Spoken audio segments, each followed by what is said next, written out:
السلام علی عبادہ الذین اصطفیٰ فاعوذ باللہ من شرور انفسنا ومن سیئات اعمالنا من یہد اللہ فلا مضل لہ ومن یضلل فلا ہادی لہ واشہد ان لا الہ الا اللہ وحدہ لا شریک لہ واشہد ان محمدا عبدہ ورسولہ اما بعد فإن خیر الحدیث کتاب اللہ وخیر الہدی ہدی محمد صلی اللہ علیہ وسلم وشر الامور محدثاتها وكل محدثة بدعة وكل بدعة ضلالة وكل ضلالة في النار اعوذ باللہ السمیع العلیم من الشیطان الرجیم من حمزہ ونفخہ ونفثہ بسم اللہ الرحمن الرحیم اللہم صلی علی محمد وعلی آل محمد کما صلیت علی ابراہیم وعلی آل ابراہیم انک حمید مجید اللہم بارک علی محمد وعلی آل محمد کما بارکت علی ابراہیم وعلی آل ابراہیم انک حمید مجید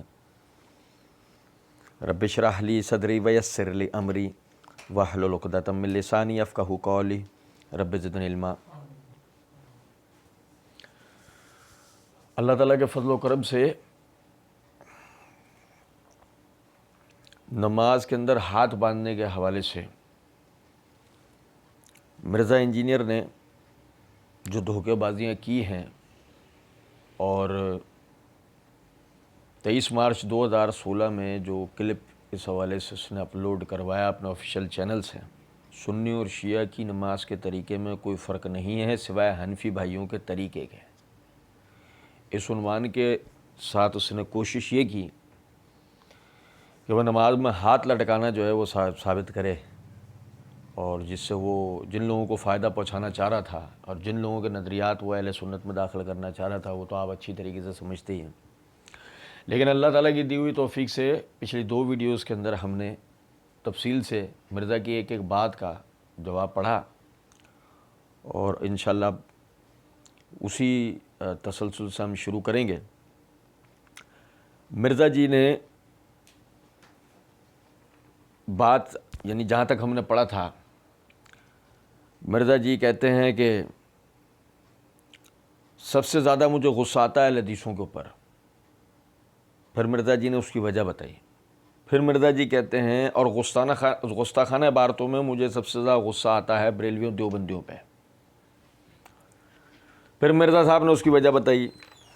پھر آگے مرزا صاحب کہتے ہیں کہ مجھے شیعوں پر بھی غصہ آتا ہے، وہ بھی ہم نے پڑھا تھا۔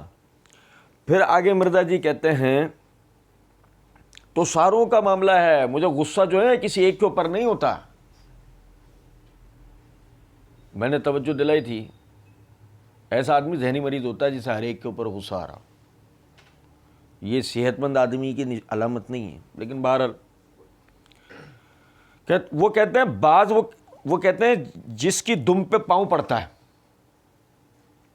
یہ دم پر پاؤں پڑنے والا جو جملہ ہے نا، یہ ذہن میں رکھیے گا۔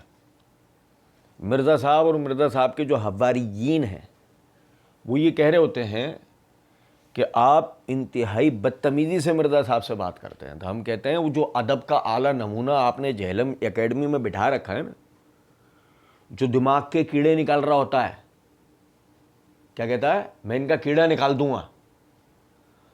اور یہ دیکھیں کہ جس کی دم پر پاؤں پڑتا ہے، اب یہ دم پر پاؤں پڑنا، یہ آپ کسی سے تمیز سے تو بات نہیں کر رہے ہیں، لیکن ہمیں تو کوئی مسئلہ نہیں، چلو دم والی مذاق بھی شروع ہو گئی، ٹھیک ہے چلیں۔ وہ کہتا ہے جی ساڑھے تے غصہ کھا رہا ہے، میں الحمدللہ حق بات کرتا ہوں ڈنکے کی چوٹ پر، میں حق بات کرتا ہوں ڈنکے کی چوٹ پر۔ یہ مرزا جی حق بات کرتے ہیں ڈنکے کی چوٹ پر، ٹھیک ہے۔ اچھا جی، اب ذرا یہ ڈنکے کی چوٹ پر جو حق بات کرنے والوں کا مکروہ چہرہ بھی ذرا آپ ملاحظہ کیجئے نا۔ مرزا جی نے مسئلہ نمبر 157 پارٹ 2 کے اندر ایک جگہ مرزا جی یہ کہتے ہیں حق بات کہ اس طریقے سے اگر جھوٹی سٹوری بنانی ہو تو میں بڑی فٹ قسم کی سٹوری بنا کے نا ایک فلم بنا سکتا ہوں۔ حق بات کرنے والے پوری جھوٹی فلمیں بنا سکتے ہیں؟ حق بات کرنے والے کو کبھی تصور میں خواب و خیال کے اندر بھی اس طرح کا نہیں آ سکتا کہ وہ جھوٹی کہانی بنا کر نا پوری فلم بنا سکتا ہو۔ لیکن جو آدمی یہ اتنی بڑی مثال اپنے لیے دے دینا تو اس سے حق بات کا صدور ممکن تو ہے، لازم نہیں ہے۔ لازم نہیں ہے کہ وہ حق بات ہی کرے گا، اس کا معاملہ ویسے ہی مشکوک ٹھہرتا ہے۔ اور ہم نے تو اللہ کے فضل و کرم سے مسئلہ 157 کو مکمل کیا، اور مسئلہ 157 میں ہم نے مرزا صاحب کی 44 جھوٹ پکڑ کے دیے، 44 صریح جھوٹ جو مرزا نے بولے۔ حق بات کرنے والا 4 گھنٹے 44 منٹ کی گفتگو کے اندر دین کے نام پر 44 جھوٹ بول سکتا ہے؟ وہ کہے گی جی میں حق بات کرتا ہوں۔ اسی طریقے سے مرزا جی کہتے ہیں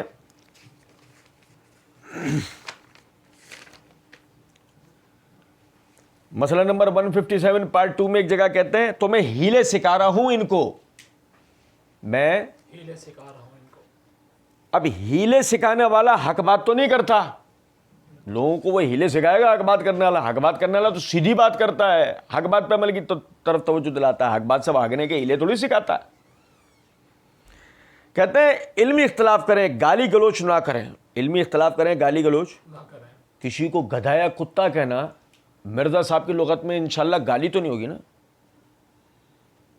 کسی کو گدھا یا کتا کہنا مرزا صاحب کی لغت میں گالی تو نہیں ہوگا نا؟ کیونکہ مرزا صاحب نے کہا علمی اختلاف کریں، گالی گلوچ نہ کریں، ٹھیک ہے؟ مرزا صاحب نے پچھلے دنوں ویڈیو بنائی جس کا اللہ کے فضل و کرم سے منہ توڑ ہم نے مرزا صاحب کو جواب دیا ہے کہ مرزا صاحب نے اس ویڈیو کا نام رکھا 1 degree holder engineer versus 1 engineer versus degree holder علماء کرام آف فرقاس۔ ہم نے اللہ کے فضل و کرم سے مرزا صاحب کو منہ توڑ اس ویڈیو کا جواب دیا ہے۔ آپ سمجھیں اس میں مرزا صاحب نے اس ویڈیو میں علماء کو کتا کہا ہے، گدھا کہا ہے، اور ظاہر ہے کہ جب مرزا صاحب نے اپنے مخالفین سے اپنے لیے یہ کہا ہے کہ گالی گلوچ نہ کریں، تو ظاہر ہے گدھا کتا کہنا مرزا صاحب کے نزدیک گالی تو نہیں ہوگی کہ جس چیز کا وہ دوسروں کو منع کر رہے ہیں خود تو نہیں کر رہے ہوں گے نا؟ تو اگر ہم مرزا صاحب کا نام ہی کتا رکھ دیں، پیار سے کہہ رہے ہیں ڈوگی، پپو، سنی، پپی، جو بھی نام، ٹامی، یو ہو، تو سمجھیں ذرا بات کو، مرزا صاحب ناراض تو نہیں ہوں گے نا میرا نام ٹامی کیوں رکھ دیا؟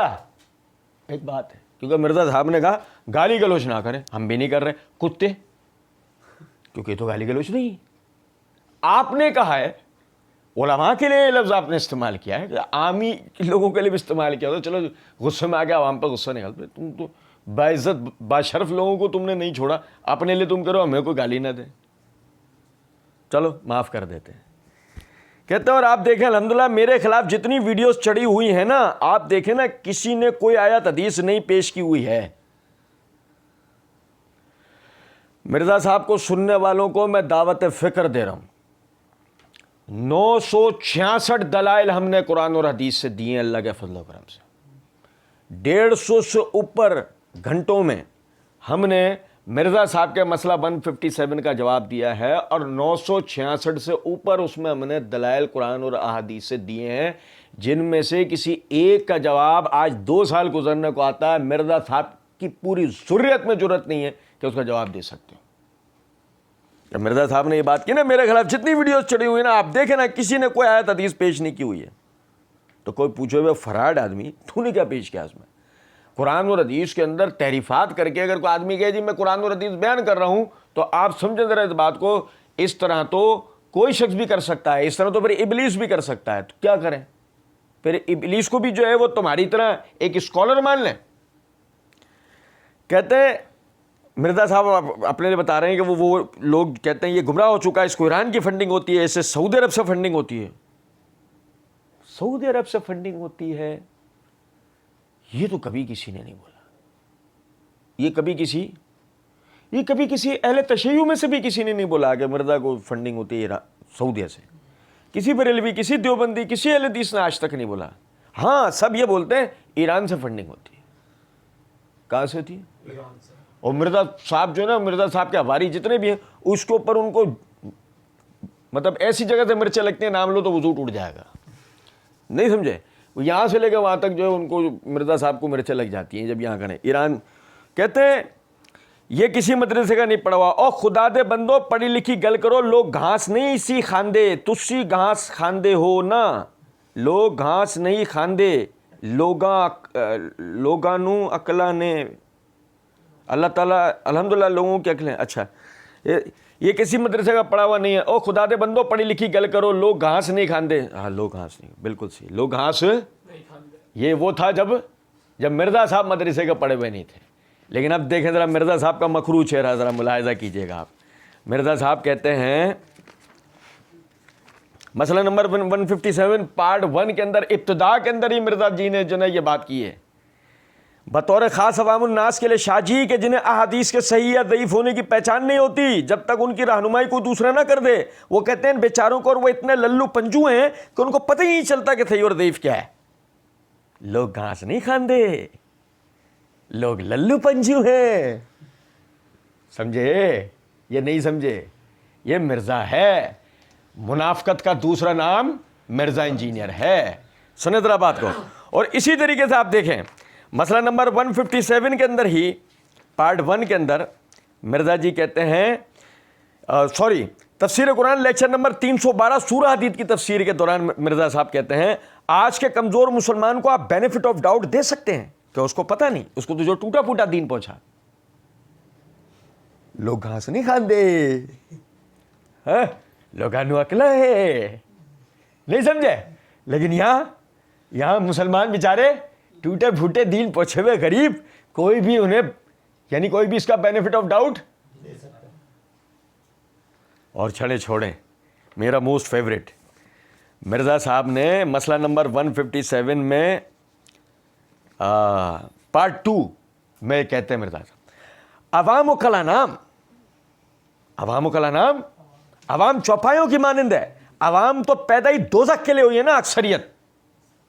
گھاس نہیں کھاندے, پیدا کہاں کے لیے ہوئے ہیں؟ دوزخ کے لیے ہوئے ہیں یہ عوام. نہیں سمجھے ہو کچھ؟ یہ ہے مرزا صاحب. کہتے ہیں تسی گھاس کھاندے ہو نا, لوگ گھاس نہیں کھاندے. لوگاں عقلہ نے الحمدللہ لوگوں کی عقلیں ہیں, لوگوں کو پتہ چل رہا ہے کس ٹونز میں آپ بول رہے ہیں, لوگوں کو پتہ ہے بات دلیل سے ہو رہی ہے, یہ تو نہیں ہو رہی. اب لوگوں نے گھاس کھانا چھوڑ دی ہے. مولوی صاحب آپ بھی گھاس کھانا چھوڑ دیں. اب لوگ دلائل کے اوپر بات کرتے ہیں. اب لوگ دلائل کے اوپر بات کرتے ہیں. وہ لوگ کہ جنہیں صحیح اور ضعیف کا بھی پتہ نہیں. بڑی للو پنجوبا میں مرزا جی کو بتانا پڑتا ہے. مرزا جی نے بتایا نا 12. اچھا پھر مرزا جی کہتے ہیں کہ تو ابو حمید سعدی والی حدیث جو ابو داؤد میں 730 نمبر ہے, ابو حمید سعدی والی حدیث جو ہے ابو داؤد میں 730 نمبر ہے. ابو حمید سعدی, یہ ابو حمید سعیدی ہیں, یہ ابو حمید سعیدی ہیں, سعدی نہیں ہیں. بہرحال مجھ سے مناظرے کے لیے امام کعبہ کو لاؤ, یہ وہ ہیں. یہ چلو کہتے ہیں ابو حمید سعیدی کی حدیث جو ہے ابو داؤد میں 730 نمبر ہے. 10 صحابہ کی موجودگی میں انہوں نے نماز کا طریقہ بتایا. نبی صلی اللہ علیہ وسلم کی وفات کے 30 سال بعد, جو اہل حدیث بھی کہتے ہیں یہ ہماری بنیادی دلیل ہے. اہل حدیث بھی کہتے ہیں ہماری بنیادی دلیل ہے. اچھا میں آپ کو بتاؤں ایک چیز, سمجھیے گا ذرا بات کو. مرزا صاحب نے مسئلہ نمبر 157 پارٹ 1 کے اندر یہ بات کہی تھی. دیکھو فراڈ کرتے ہیں, لوگوں کو صحیح بات بتائیں, مطلب جھوٹی وکالت تو نہ کریں نا, سچی وکالت کریں. اب دیکھیں ذرا سمجھیں, مرزا صاحب یہاں پر یہ اہل حدیثوں کی نمائندگی کر رہے تھے نا, ایک طرح سے اہل حدیثوں کی طرف سے بات کر رہے تھے نا کہ جی اہل حدیثوں کی بنیادی دلیل کی بات کر رہے ہیں, ایسا ہے نا, تو بنیادی دلیل بتانی چاہیے تھی نا, فراڈ تو نہیں کرنا چاہیے تھا. جھوٹی وکالت تو نہ کریں, سچی وکالت کریں. کوئی مرزا صاحب سے پوچھا, مرزا صاحب علماء میں سے, خطباء میں سے, مفتیان کرام میں سے, مصنفین میں سے, وہ حضرات جو معتبر ہیں ان میں سے کس نے آج تک کہا ہے علماء حدیث میں سے کہ ابو حمید سعیدی رضی اللہ تعالیٰ عنہ کی 10 صحابہ والی روایت ہماری بنیادی دلیل ہے؟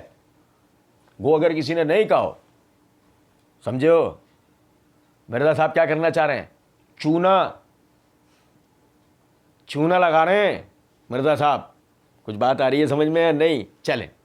اچھا پھر غور طلب نکتہ ہے, یہ دیکھیں, یہ میرے ہاتھ میں فتح الباری ہے, اس کی جلد نمبر 3 کا صفحہ نمبر 190 کے اوپر حافظ ابن حجر رحمۃ اللہ علیہ اس حدیث کی شرح کرتے ہوئے کہ عبداللہ بن عمر رضی اللہ تعالیٰ عنہ فرماتے ہیں کہ دیکھا میں نے نبی صلی اللہ علیہ وسلم کو جب نماز کے لیے کھڑے ہوتے اپنے دونوں ہاتھ کندھوں تک اٹھاتے اور اسی طرح کرتے جب آپ رکوع کے لیے تکبیر کہتے اور اسی طرح جب آپ رکوع سر اٹھاتے جب کرتے اور فرماتے سمی اللہ لمن حمدہ، البتہ سجدوں میں رفع الیدین نہیں کرتے تھے۔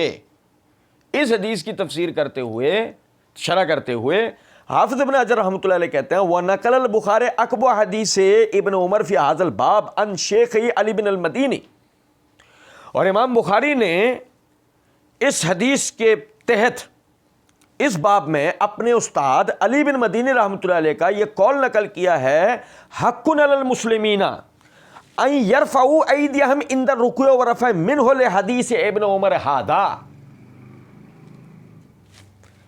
حق ہے مسلمانوں کے اوپر کہ وہ نماز میں رکوع جاتے رکوع سے اٹھتے رفع الیدین کریں اس عبداللہ بن عمر رضی اللہ تعالیٰ عنہ کی حدیث کی وجہ سے۔ وہذا فی روایت ابن عساکر، اور یہی روایت جو ہے امام ابن عساکر نے بھی ان سے نقل کی ہے۔ آپ سمجھیں، یہ چھوڑیں کہ موجودہ اہل حدیث ان کے بنیادی دلیل رفع الیدین کی کیا تھی۔ متقدمین اہل حدیث علی بن مدینی رحمۃ اللہ علیہ نے بطور دلیل کیا روایت بیان کی ہے؟ عبداللہ بن عمر رضی اللہ عنہ کے رفع الیدین کرنے لگے۔ اور چھوڑیں یہ علی بن مدینی رحمۃ اللہ علیہ امام بخاری کے جو ہے نا وہ شیخ ہیں۔ میں آپ کو بتاؤں، مرزا صاحب نے اپنی اسی ویڈیو میں عبداللہ بن مبارک ان کی بڑی تعریف کی ہے۔ یہ میرے ہاتھ میں سنن ترمذی ہے، سنن ترمذی کی جلد نمبر 1 کا صفحہ نمبر 190 ہے۔ امام ترمذی رحمۃ اللہ علیہ نے باب قائم کیا باب رفع الیدین عند الرکوع، اس کے تحت حدیث نمبر ہے 255۔ عبداللہ بن عمر رضی اللہ عنہ کے رفع الیدین کرنے والی یہ حدیث صحیح بخاری علی، اس کے تحت عبداللہ بن مبارک امام ابو حنیفہ رحمۃ اللہ علیہ کے شاگرد وہ کہتے ہیں وقال عبداللہ بن مبارک قد ثبت حدیث من یرفع وذکر حدیث الزہری عن سالم بن ابی ہے، جو ثابت شدہ حدیث ہے رفع الیدین کرنے کے حوالے سے، وہ روایت ہے کہ جس کو زہری باواسطہ سالم اور سالم باواسطہ اپنے والد عبداللہ بن عمر رضی اللہ تعالیٰ عنہ روایت کرتے۔ تو بتائیے جی، متقدمین محدثین کی رفع الیدین کرنے پر بنیادی دلیل ابو امید ساعدی رضی اللہ عنہ والی روایت تھی، عبداللہ بن عمر رضی اللہ تعالیٰ عنہ والی روایت؟ اہل حدیثوں کی بنیادی دلیل ہے یہ، کیونکہ مجھے اپنا چورن بیچنا ہے۔ کچھ بات آ رہی ہے سمجھ میں یا نہیں؟ بہرحال کہتے ہیں 30 سال تک تو صحابوں کو پتہ ہی نہیں تھا، یہ منسوخ بھی ہوئی ہے، یہ جھوٹا بھی پروپیگنڈا حنفیوں نے کیا ہوا ہے۔ اس میں کیا الفاظ ہیں؟ ابو حمید ساعدی 10 صحابہ کی موجود، اچھا یہ ساعدی میں بول رہا ہوں، مرزا صاحب تو ہر جگہ سادی کرتے ہوئے گئے، ٹھیک ہے نا۔ ابو حمید ساعدی 10 صحابہ کی موجودگی اور وہ 11ویں خود میں کہندا وا اے 11 سرکاراں تسی 11ویں سرکار والے اے 11 سرکاراں نو منو 11 سرکاراں۔ ابھی مرزا جی نے کو پنجابی میں جنتر منتر کیا ہے۔ پھر کہتے ہیں اور صحیح واقع 11 سرکار ہیں اور 11 کے 11 صحابی ہیں۔ ابو حمید ساعدی نے 10 صحابہ کی موجودگی میں اور 11ویں وہ خود سب کو کہا میں تم سب سے زیادہ نبی صلی اللہ علیہ وسلم کی نماز کا طریقہ جانتا ہوں۔ تو انہوں نے کہا اچھا ہاں جی ابو حمید ساعدی، یہ جو آپ دعویٰ کر رہے ہیں، آپ تو رسول اللہ صلی اللہ علیہ وسلم کی صحبت میں اتنا عرصہ رہے ہی نہیں ہیں، آپ تو بالکل اینڈ پہ مسلمان ہونے والے ہیں، آپ تو بالکل اینڈ پہ مسلمان ہیں۔ اچھا ہمیں یہ کوئی عام بندہ جملہ بولتا نا آپ تو بالکل اینڈ پہ مسلمان ہونے والے ہیں، ہم قرید نہیں کرتے، ہم قرید نہیں کرتے۔ مسئلہ یہ کہنے والا کون ہے؟ رابسی، جس سے وہ نتیجہ کیا نکالتا ہے؟ وہ صحابہ کے کو کیٹیگرائزڈ کرتا ہے، اور جو آخر کے اندر مسلمان ہونے والے حضرات ہیں نا تو ان کی فضیلت کو کم کرنے کی کوشش کرتا ہے۔ مرزا کی یہ بنیادی حرکت ہے، ٹھیک ہے نا؟ آپ سمجھیں ذرا اس بات کو، میں یہ کہہ رہے ہیں تو آپ تو بالکل اینڈ پہ مسلمان ہونے والے ہیں۔ دیکھیں آپ کو میں عربی عبارت پڑھ کے بتا رہا ہوں، مرزا صاحب ابو حمید ساعدی رضی اللہ عنہ کی پوری حدیث تو مرزا صاحب نے پڑھ دی ہے، انشاءاللہ ہمیں جہاں پڑھنے کی نوبت ہوگی نا وہاں سے پڑھ کے بتائیں گے کہاں مرزا صاحب نے اس کو چھپایا ہے، لیکن میں صرف وہ جملہ پڑھ کے بتا رہا ہوں آپ تو بالکل اینڈ پہ مسلمان ہونے والے ہیں۔ سنو ذرا بات کو، وہ صحابہ جنہوں نے جب ابو حمید ساعدی رضی اللہ عنہ سے یہ دعویٰ سنا نا وہ کہنے لگے فواللہ ما کنت باکثرنا له تبعا ولا اقدمنا له صحبتا۔ وہ صحابہ سب کہنے لگے نہ تو ہم سب سے زیادہ نبی صلی اللہ علیہ وسلم کی پیروی میں رہا ہے، نہ تو ہم سے پہلے جو ہے وہ اسلام کے اندر آیا ہے۔ وہ یہ کہہ رہے ہیں تو سب سے اینڈ پہ مسلمان ہونے والا، یہ بول رہے ہیں. میں دوبارہ عربی عبارت بتا رہا ہوں. فواللہ ما کنت باکثرنا لہ تبعا، پس اللہ کی قسم تو ہم سے زیادہ نبی صلی اللہ علیہ وسلم کی پیروی کرنے والا نہیں ہے. ولا اقدمنا لہ صحبتا، اور ہم سے پہلے تو ان کی صحبت میں نہیں آیا. یہ تھا جملہ، یہ نہیں کہ تو سب سے اینڈ پہ مسلمان ہوا. کتنا فرق ہے باتوں میں. اور سنیں، کہتے ہیں شکر ہے وہ اینڈ پہ مسلمان ہوئے تھے، تو یہ کہتے ہیں نا بعد میں منسوخ گیا تھا، وہ بھی پھٹا گول ہو گیا. اب مرزا جی وہ پھٹا ویسے ہی گول ہو جاتا ہے، آپ احساس کمتری مت پالو، کوئی ٹینشن نہیں ہے. کہتے ہیں ابو میں سعدی کو باقی صحابہ نے کہا آپ تو بالکل تھوڑا سا ہی حضور کے ساتھ رہے ہیں، آپ نے صحابیت تھوڑے عرصے کے لیے اختیار کیا، آپ تو بالکل اینڈ پہ مسلمان ہوئے ہیں، تو آپ کہہ رہے ہیں کہ میں تم سب سے زیادہ رسول اللہ صلی اللہ علیہ وسلم کی نماز سے واقف ہوں. پھر انہوں نے یہ نہیں کہا کہ بیٹھ جا، انہوں نے کہا ٹھیک ہے ابو امید آپ حدیث بیان کیجئے. سنن ابی داؤد کے طریق میں بیان کر رہا ہوں، ترمذی میں بھی ہے، لیکن ابو داؤد والی 730 نمبر مشکات میں بھی موجود ہے. لیکن ابو داؤد والا وہ طریق نہیں ہے، وہ یہ طریق ہے ترمذی والا، ابن ماجہ ترمذی میں، اور ابو داؤد میں 730 نمبر، جس سے شیخ زبیر، شیخ البانی، سب محدثین اس کو صحیح کہتے ہیں. کون؟ شیخ زبیر، شیخ البانی. چلیں ٹھیک ہے جانے دیں.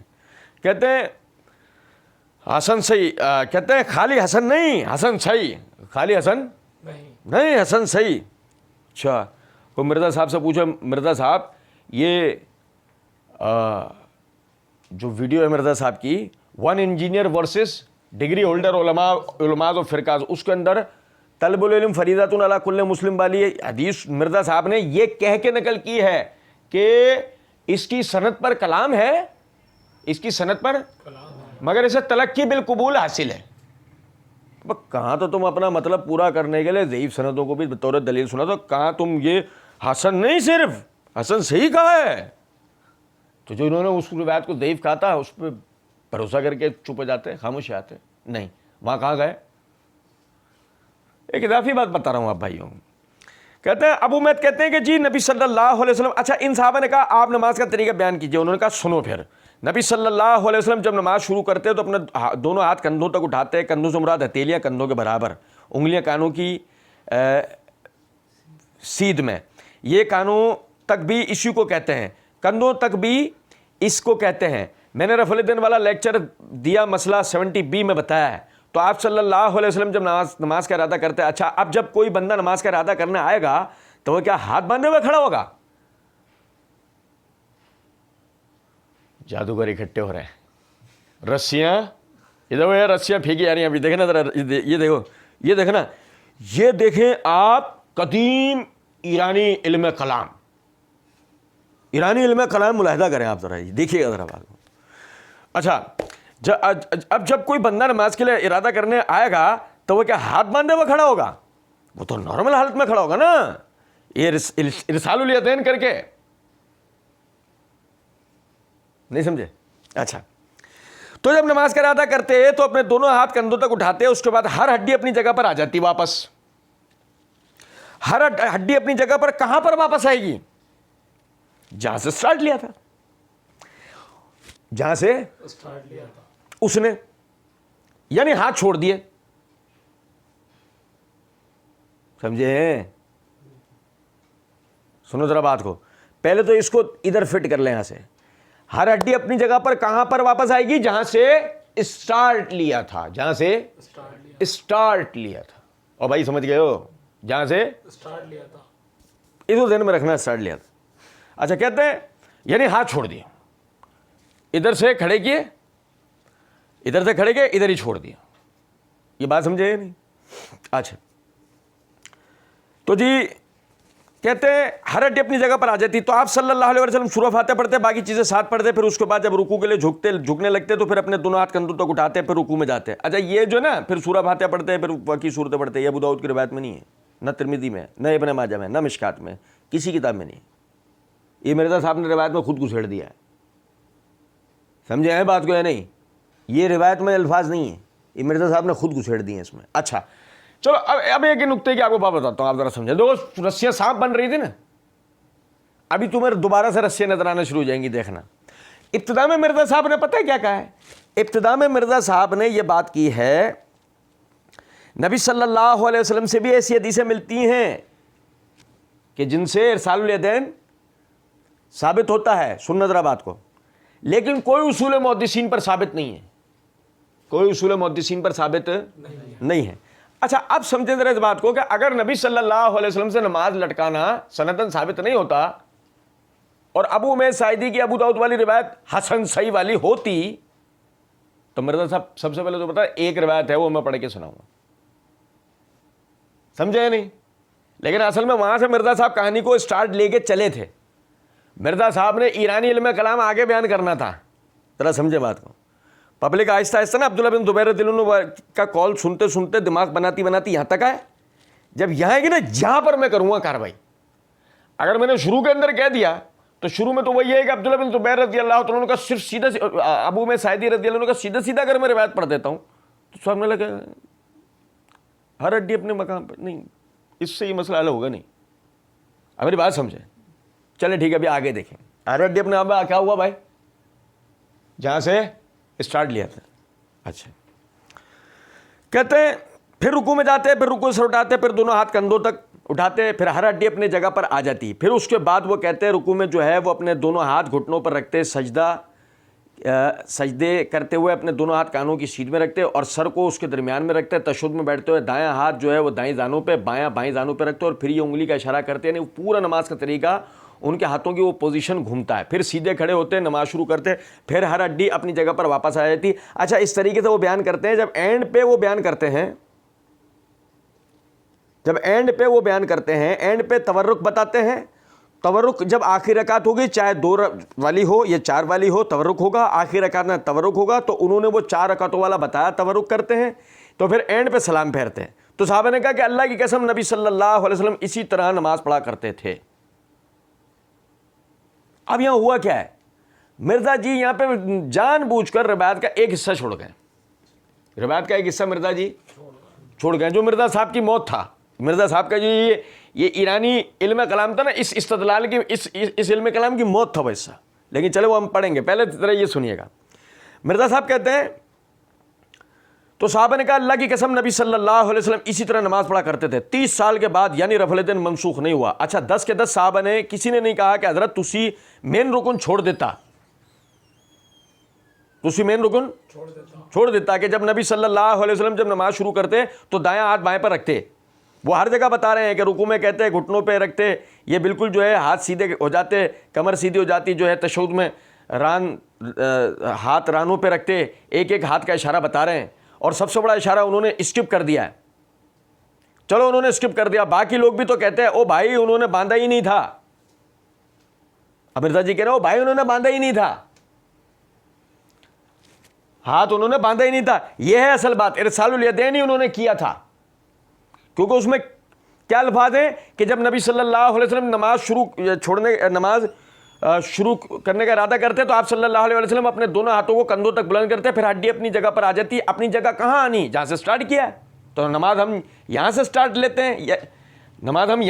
لیتے ہیں, یوں کر کے دکھا مرزا جی نے, یہ ارسال الیدین سے. لہذا بھی یہ مرفوع حدیث ہوگی. چلو بھی یہ بھی ہو گیا مرفوع حدیث ہوگی. اب یہاں سے ایک ایک نقطے کو سمجھتے چلیں. آپ دیکھیں اس ویڈیو کو کئی مرتبہ مرزا صاحب کے اس حصے کو غور سے سنیے گا, آپ حیران رہ جائیں گے کہ اس مکار آدمی نے کیا کرا. سب بتا رہے نا, یہ رکوع میں ہاتھ کہاں رکھتے, تشہد میں ہاتھ کہاں رکھتے, سجدے میں, اور 2 سجدوں کے درمیان,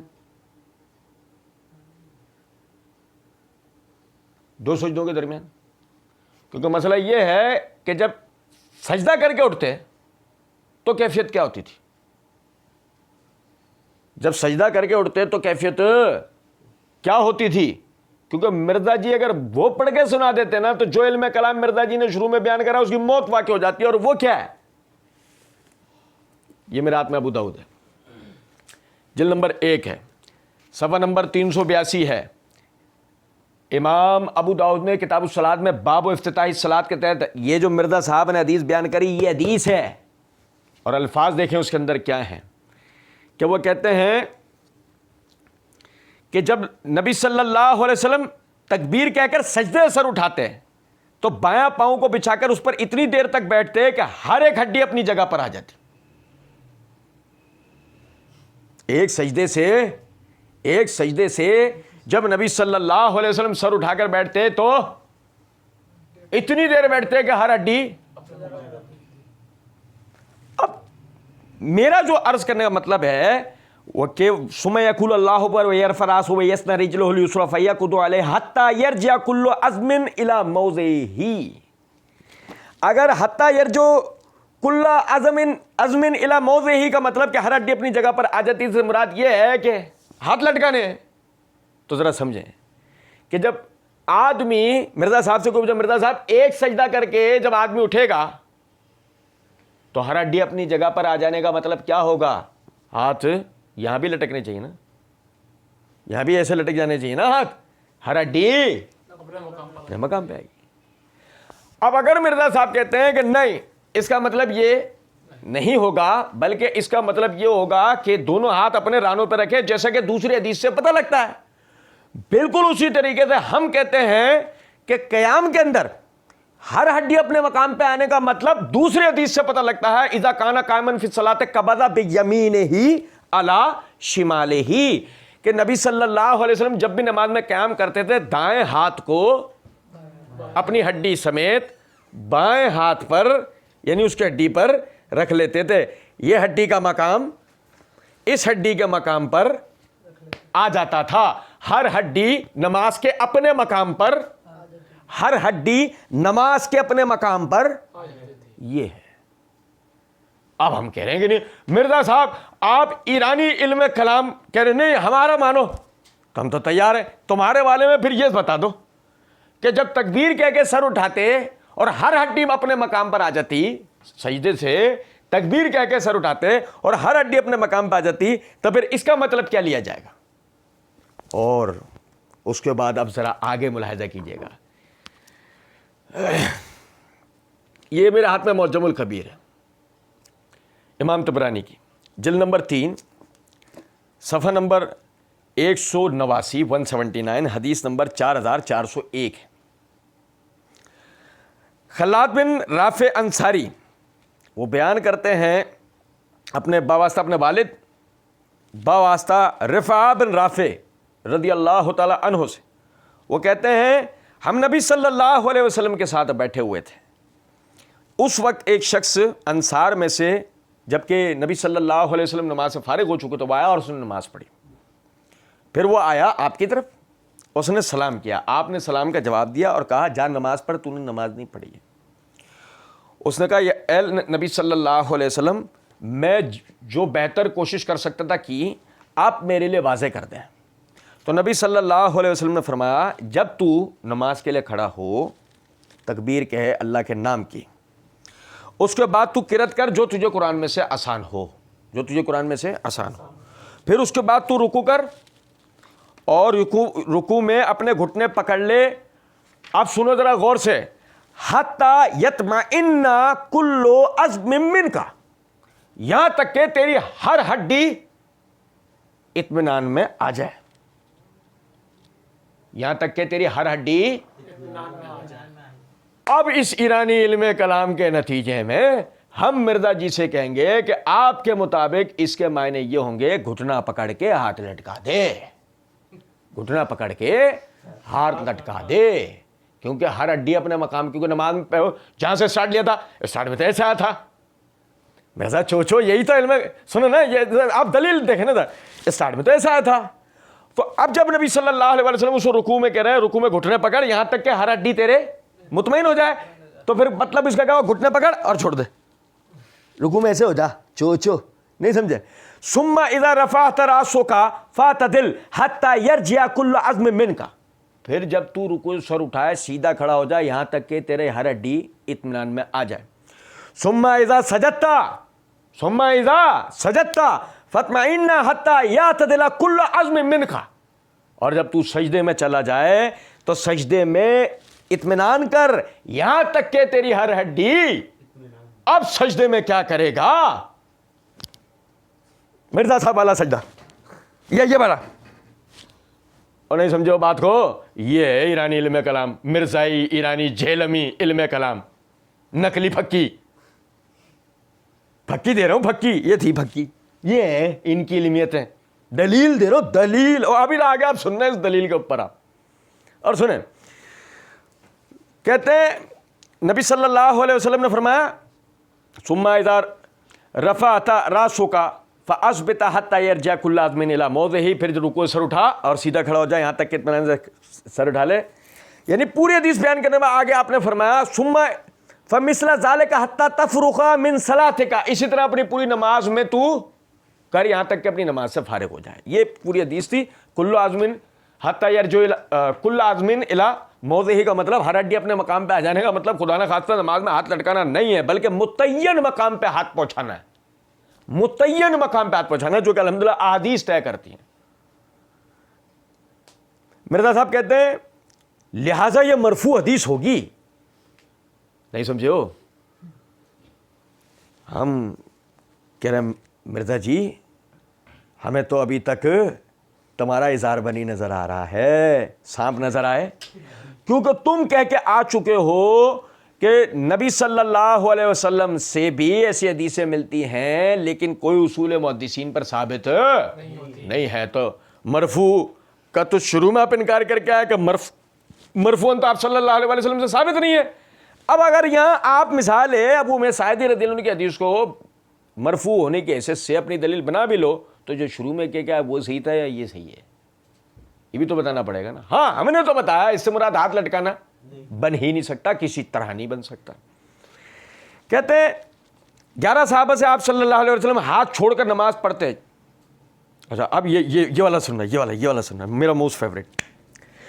چیلنج کریں اس حدیث کو. کیا کہا مرزا جی نے؟ چیلنج کریں اس حدیث کو. سنن ابی داؤد کی 730 نمبر. عبداللہ بن زبیر کے اوپر فتوے لگانے والے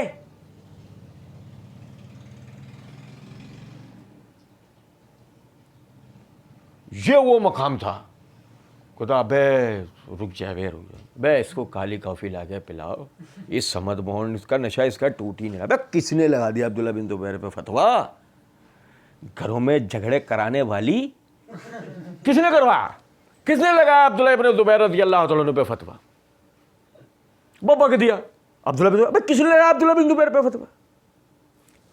کہتے ہیں ابو میں سعیدی کی حدیث لیے پھرتے تھے نا رفع الدین کے اوپر، سب سے اسٹرانگ حدیث وہ یہ ہے. پھر بخاری و مسلم کی متفق علیہ حدیث ہے. اب آپ ان لوگوں کو تو بھول جائیں جن لوگوں نے رکوع کے بعد ہاتھ مارنا شروع کیے ہوئے ہیں. اور تے بھائی کس باغ دی مولی نے شیخ البانی رحمہ اللہ نے جو اپنی نماز کی کتاب لکھی ہے انہوں نے اس میں لکھا بدعۃ نجدیۃ، نجدی علماء کی بدعت ہے رکوع کے بعد ہاتھ مارنا. دیکھیں میں آپ کو بتاؤں، پہلی چیز تو یہ ہے ابو میں سعیدی رضی اللہ تعالیٰ عنہ والی جو روایت ہے وہ بنیادی دلیل نہیں تھی. مرزا جی نے اس کو بنیادی دلیل بنایا. ابو میں سعیدی رضی اللہ تعالیٰ عنہ والی روایت میں ہاتھ لٹکانے کا کوئی ثبوت نہیں ہے. مرزا جی نے اس کے اندر مانوی تحریف کی، مرزا جی نے اس کے اوپر مانوی تحریف کی. اچھا جی، پھر اس کے بعد یہ دیکھیں کہ مرزا جی نے کہا نا کہ اب آپ ان لوگوں تو بھول جائیں جن لوگوں نے رکوع کے بعد ہاتھ مارنا شروع کیے ہوئے ہیں. سمجھے؟ میں لایا ہوں تمہارے لیے بڑی چیز. پہلے قیام میں بھی ہاتھ لٹکائے جائیں گے، رکوع کے بعد ہی نہیں. اور اللہ کی قسم ہمارے ساتھ کے بھائی جانتے ہیں، ہم آج سے نہیں ایک زمانہ پہلے سے کہتے ہیں یہ رکوع کے بعد جو ہاتھ لٹکانے کا مسئلہ ہے نا یہی یہاں تک لے کے آتا ہے. گو اگر اس بات کو ہم پہلے دن سمجھ جائیں نا، قیام کی ایک ہی ہیت ہے اور وہ ہیت ہے ہاتھ باندھنا. کسی کا باپ پھر اس کے خلاف کچھ نہیں لا سکتا. جو لائے گا کیا کہا شیخ ابن عثیمین نے؟ فعلیہ الدلیل، اس کے ذمہ دلیل ہے. سنو ذرا بات کو. مرزا جی کہتے ہیں اور جن لوگوں نے رکوع کے بعد ہاتھ باندھنا شروع کیا اوتے بھائی کس باغ دی مولی نے؟ یہ نہیں وہ مولی مرزا جی، مولی کوئی مسئلہ نہیں. اچھا جی سنیے گا ذرا بات کو آگے. ابھی دے ہائیڈروجن بام گرنے والا ہے، سنیے گا ذرا بات کو. اچھا جی وہ کہتے ہیں سنیے، شیخ البانی رحمہ اللہ نے جو اپنی نماز کی کتاب لکھی ہے انہوں نے اس میں لکھا ہے بدعۃ نجدیۃ، نجدی علماء کی بدعت ہے رکوع کے بعد ہاتھ مارنا. شیخ البانی نے کہا ہے بدعۃ نجدیۃ.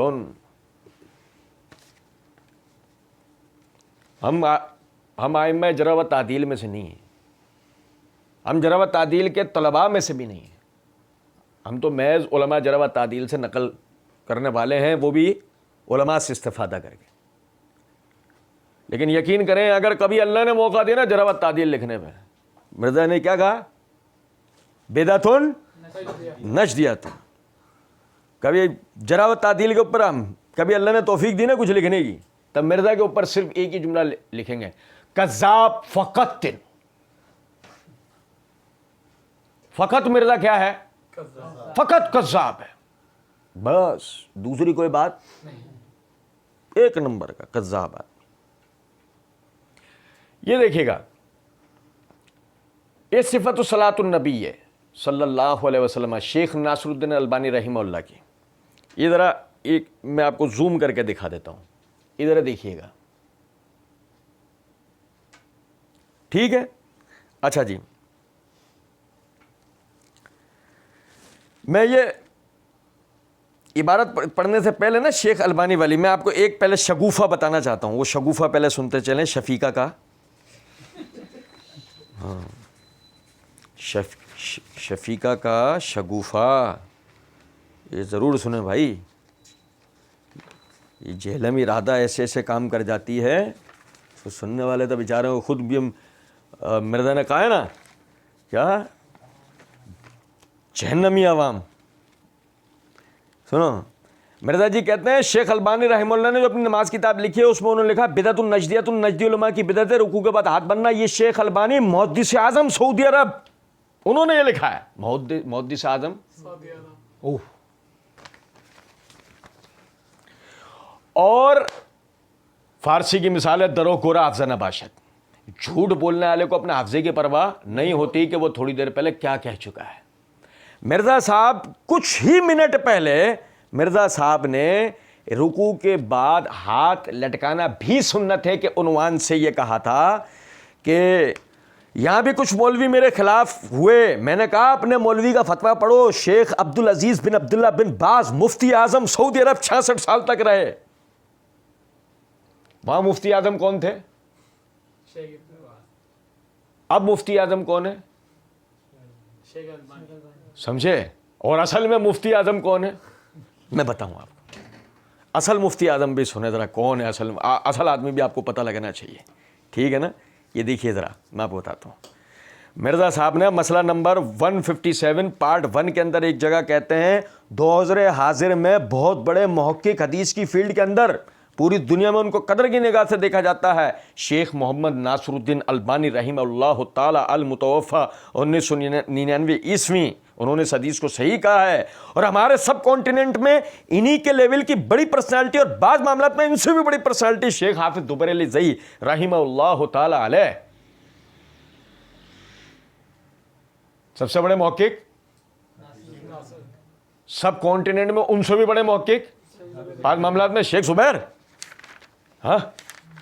اور مسئلہ نمبر 157 پارٹ 1 کے اندر ایک جگہ مرزا جی کہتے ہیں اس حدیث کو شیخ زبیر نے کھینچ تان کے ضعیف ثابت کیا ہے، اور میں نے شیخ زبیر صاحب سے فون پہ بات کی ہے، میں نے کہا شیخ صاحب یہ آپ نے حدیث ضعیف ثابت تو آپ سے نہیں ہوئی ہے، مجھے بھی تو علمی بحث پڑھ کے پتہ چل گیا کہ کمزور ہے۔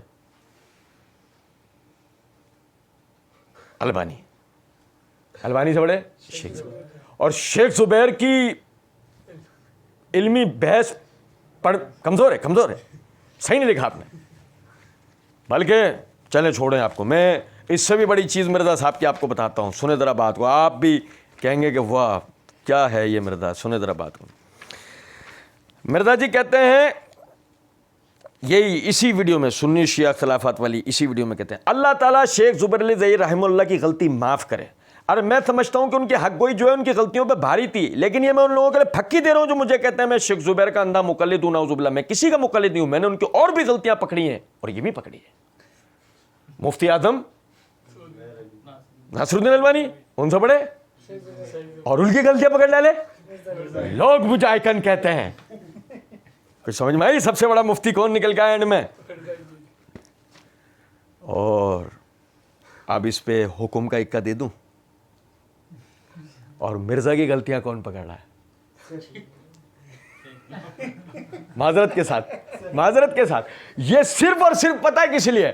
مرزا کو اس کا مکروہ چہرہ دکھانے کے لیے بس. ورنہ یقین کریں ہم انتہائی حقیر و رذیل لوگ ہیں. جو کچھ بھی بیان کرتے ہیں وہ علماء سے استفادہ، کتب محدثین کی خدمات کا نتیجہ ہے. اچھا جی، کہتے ہیں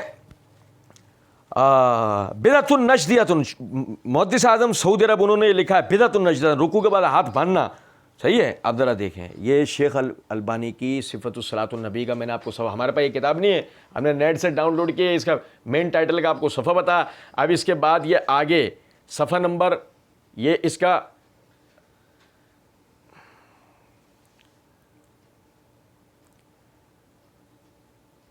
یہ صفحہ نمبر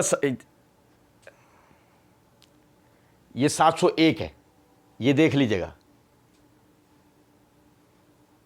ٹھیک ہے؟ اب اس کے بعد یہ ذرا دیکھیں، میں آپ کو عبارت پڑھ کے بتاتا ہوں. ناصر الدین البانی رحمہ اللہ کہتے ہیں وَلَسْتُ أَشَكُّ فِي أَنَّ وَضْعُ الْيَدَيْنِ عَلَى الصَّدْرِ فِي هَذَا الْقِيَامِ بِدْعَةٌ ضَلَالَةٌ. میں اس میں کوئی شک نہیں رکھتا کہ رکوع سے اٹھ کر جو سینے پہ ہاتھ باندھے جاتے ہیں یہ گمراہ کن بدعت ہے. یہ گمراہ کن، یہ ناصر الدین البانی رحمۃ اللہ علیہ کے الفاظ ہیں. انہوں نے بدعۃ نجدیۃ نہیں کہا ہے، بدعۃ ضلالۃ کہا ہے. اب آپ بولیں گے یار بدعۃ ضلالۃ زیادہ سخت کلمہ نہیں ہے، تو ہم کہیں گے ہاں، لیکن انتساب ناصر الدین البانی نے کسی خاص علماء کی طرف کیا ہے.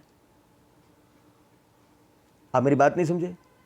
جب یوں کہا جائے بدعۃ النجدیہ، تو جو مرزا نے ترجمہ کیا وہی نکل کر آتا ہے کہ یہ سعودی علماء کی گھڑی بھی بدعت ہے.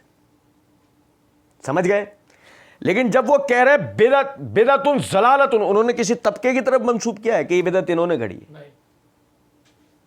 کتنا فرق تھا دیکھو. بعد میں سعودی علماء کو کسی طرح غلط ثابت کرنے کے لیے مرزا نے ناصر الدین البانی رحمۃ اللہ علیہ کے کلام میں بھی تحریف کر دی. یہ تو کلام میں تحریف ہے، یہ مانوی تحریف نہیں ہے، تو باقاعدہ کلام میں بدعۃ ضلالۃ کو کیا کیا ہے؟ بدعۃ نجدیہ. آپ اندازہ کریں یہ ایسا کذاب آدمی ہے. اور بہرحال عرض کرنے کا مطلب ہے محدثین نے اسی زمانے میں ناصر الدین البانی رحمہ اللہ کو اس مسئلے پہ بہت زبردست جوابات دیے، اور الحمدللہ وہ یہ علماء کے درمیان کی بحث ہے. اچھا پھر مرزا جی آگے کہتے ہیں اس میں جا کے احمد بن حنبل کا فتویٰ لے آتے ہیں کہ جی یہ وہ خدایا کہنا پا کتاب و سنت کی بات کرو. احمد بن حنبل نے کیا فتویٰ دیا ہے؟ انہوں نے کہا میں سمجھتا ہوں کوئی حرج نہیں. کوئی حدیث پیش کی ہے کہ رکوع کے بعد اس نے پوچھا کہ ہاتھ باندھ لیے، کہتے ہیں کہ میں کوئی حرج نہیں سمجھتا. اچھا سمجھیے گا ذرا بات کو، بھائی میرے مرزا صاحب کا مکروہ چہرہ میں آپ کو دکھاؤں گا. صرف پہلے ایک چیز سمجھیں. مرزا صاحب نے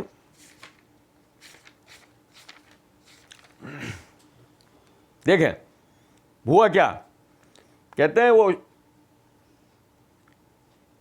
کتاب السنہ یا سوالات ہے غالباً، ان دو میں کسی ایک کے اندر احمد بن حنبل رحمۃ اللہ علیہ کا فتویٰ ہے کہ ان سے پوچھا گیا کہ رکوع سے اٹھ کے ہاتھ باندھنا چاہیے لٹکانا چاہیے؟ وہ کہتے ہیں دونوں سے، ہاتھ باندھ لو یا لٹکا لو. احمد بن حنبل رحمۃ اللہ علیہ آپ نے کہا یہ فتویٰ ہے کہ میں دونوں کو جائز سمجھتا ہوں.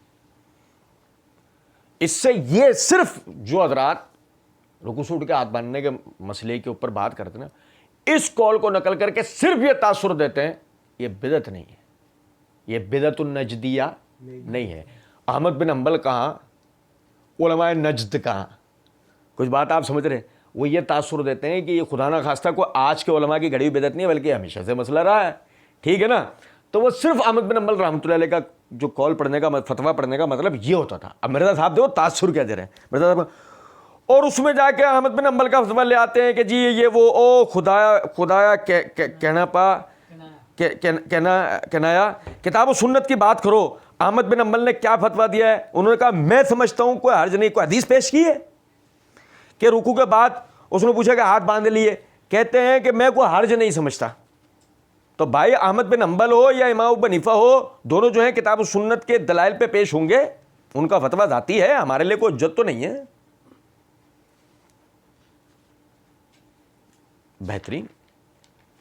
ہم تو کہتے ہیں مرزا صاحب ہم تو آپ کے ساتھ ہر معاملے میں کھڑے ہیں, جو آپ کہتے ہیں ہم تو اس کے ساتھ, ہم تو اس مسئلے میں آپ کے ساتھ ہیں, لیکن مسئلہ یہ ہے وہ مرزا ہی کیا جو منافقت نہ کرے. کبھی تو مرزا جی یہ بات کہتے ہیں اور کبھی جب مرزا جی, میں آپ کو بتاؤں ابھی ذرا سنیے گا. پہلی چیز تو یہ ہے, احمد بن حنبل رحمۃ اللہ علیہ نے کوئی حدیث پیش کی ہے, مرزا جی آپ نے کی ہے. مرزا جی آپ کے آگے پیچھے اوپر نیچے دائیں بائیں سب کو چیلنج, لے آؤ, آپ کو یہ حدیث دکھا دو ہمیں کہ نماز کے کسی قیام میں ہاتھ لٹکائے جا سکتے ہوں, آپ ہمیں دکھا دو. گو اگر آپ ہمیں نہ دکھا سکو تو پھر آپ کے لیے ڈوب کے مرنے کا مقام ہے نہیں سمجھے بات کو. اور جی ہم نہیں مانتے.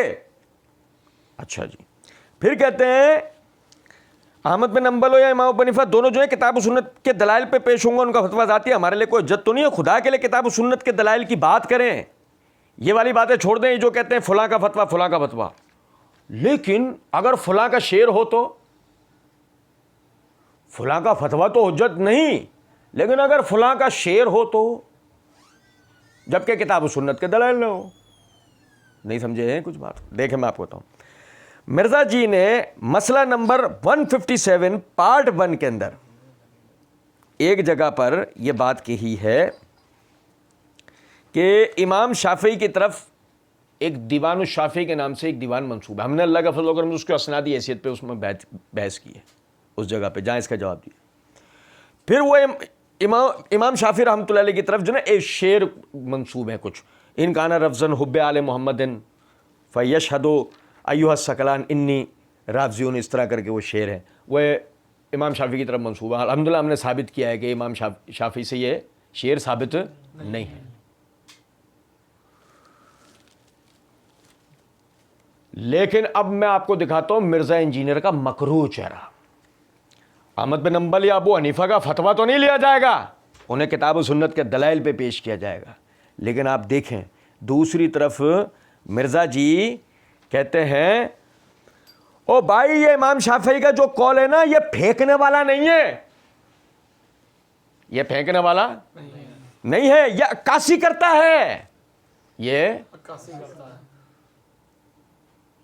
فتویٰ تو چھوڑ دو, کتاب و سنت پہ پیش کرو, لیکن شعر لے لو, شعر کہ اپنے مطلب پہ شعر آ جائے تو بھی لے لو, لیکن اگر فتویٰ بھی خلاف آ جائے تو پلے کچھ نہ ہو اور چھوڑ دو.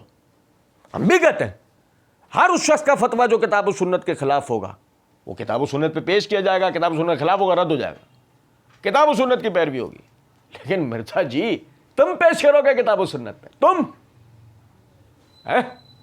تم پیش کرو گے کتاب و سنت پہ, جس کو یہ نہیں پتا ہو کہ ابو حمید ساعدی ہے یا سعدی ہے, تم پیش کرو گے, تم تو نہیں نا. اور کہتے ہیں یہ جو کہتے ہیں فلاں کا فتویٰ یہ امت کا اجماع ہے ارسال الیدین کے اوپر, ارسال الیدین پہ اجماع ہے امت کا, ارسال الیدین پہ کیا بھولے ہیں مرزا جی یہاں پہ؟ مرزا جی یہاں بھولے کیا ہیں؟ سامنے والا کہے گا بعد الرکوع, ارسال الیدین بعد الرکوع کا لفظ بھول گئے ہیں مرزا جی. ہم کہتے ہیں نہیں یہ نہیں ہوا ہے, ہوا یہ ہے مرزا جی, چلو مان لیتے ہیں بھول گئے ہوں گے تو یہ فاش غلطی ہے. گو اگر مرزا جی بھولے نہیں ہیں تو مرزا جی نے ربانی میں کیا کیا ہے, ارسال الیدین کے اوپر امت کا اجماع ہے, نماز میں ہاتھ لٹکانے کے مسئلے پہ امت کا اجماع ہے. سننے والے کو تاثر کیا گیا, پہلا قیام ہو یا سمجھے ہیں بات کیوں نہیں؟ کیونکہ بعد رکوع کا تو لفظ کہہ ہی نہیں رہے ہو تو قیام کہہ رہے ہیں, بات تو قیام کی تھی. ہاں رکوع سے اٹھ کے ہاتھ باندھنے کا مسئلہ ہو تو کہتے ہیں یہ تو کسی کھیت کی مولی ہی نہیں ہے, پڑھا تھا نا ابھی ہم نے. اچھا جی چلو, وہ کہتے ہیں ارسال الیدین کے اوپر امت کا اجماع ہے. تو ہم اگر سامنے بیٹھے تو مرزا جی سے ہم مرزا جی سے کہتے ہیں مرزا جی امت کون سی امت؟ نہیں سمجھے نہیں بات کو بھائی. دیکھیں مرزا جی نے